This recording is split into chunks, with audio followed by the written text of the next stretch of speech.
Hi there, all the happy teachers. Let's take a few minutes to talk about how we can use flashcards and finger correction techniques to help our students with mistakes in English. These two are very easy ways to use on your English classes that many teachers don't know and never use. These methods can be especially effective for visual and kinesthetic learners, and this can make your correction more interactive and more engaging. Most common errors can be easily corrected with flashcards. So prepare a set of flashcards with commonly misused or mispronounced words. For me, these are S for third person singular, the second and the third forms of verbs when students misuse the forms in past and perfect tenses. Omitting is for lower level students. Using particle to with modal verbs. And omitting if in reported general questions. And many others. You certainly know your students' pet mistakes. So you indicate a mistake for your student and let them self-correct in this case. But don't overuse the technique. Remember that it suits those stages of your lesson when you are working with controlled or semi-controlled practice and your aim is accuracy.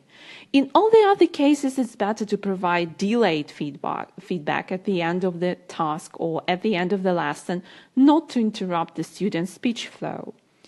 Pluses of flashcards: they save time, they decrease teacher talking time, and they let the students self-correct. Flashcards are also very effective when dealing with fossilized errors. That is, those errors that a student tends to make all the time when they mispronounce or misuse some grammar forms, like must to, I am agree, typical. These are very good examples of ones. Have a flashcard for this error at hand and foresee when your student is about to make it and show. Or ask the student to draw the flashcards themselves on post-it notes and stick them to their laptop screen during the lesson, this way.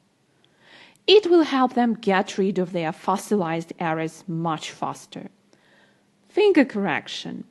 This technique caters for more interactive correction, but get your students acquainted with how it works. First, demonstrate that each finger represents a specific word in a sentence, and you hold up one finger for each word. It helps to visualize correction and spot the exact place in a sentence where your student was wrong. So you have to move or point to the finger that corresponds to a mistake. It gives them a visual clue. For example, your student says, he does not commute to office every day. He doesn't to office every day.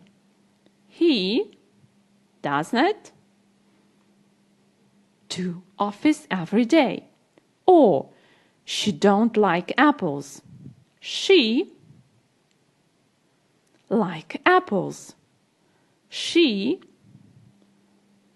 like apples. Raise the finger for don't. Or I go into the movies. I go into the movies. I go into the movies. So you show exact place for the missing word.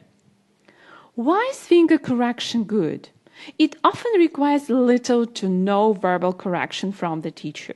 The focus is on the visual representation of the sentence structure, which can be really helpful for visual learners. So these were some tips on two very effective and often overlooked error correction techniques: flashcards and finger correction. Enjoy your teaching!